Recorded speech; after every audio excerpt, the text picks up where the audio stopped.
Ei tuo mikä lentomäki oo eikä nää mikä mäkihyppysukset oo, mutta no niin.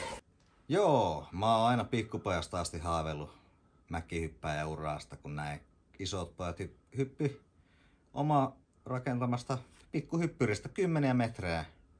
Niin silloin mä päätin, että musta tulee olympiamäkihyppääjä. Ja se harjoittelu on ollut erittäin helppoa, koska meillä oli mäki siinä ihan niin kuin meidän vieressä.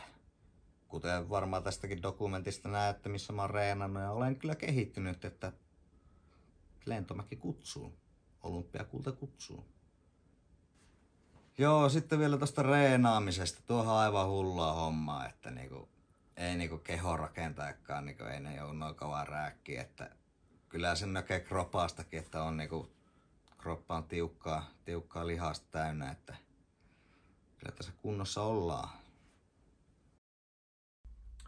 Joo, kyllähän se mun ja muidenkin veljesten mielestä niin on aivan päätön tuo Juhanin mäkihyppyharrastus, että tehtaille töihin niin kuin perheen muukin miehet on lähtenyt sinne, sen olisi kans pitänyt tulla. Ja eihän sillä itse tehdyllä pikkunyppylällä niin voi mihinkään isoihin mäkiin päästä ikinä mukaan hyppimään.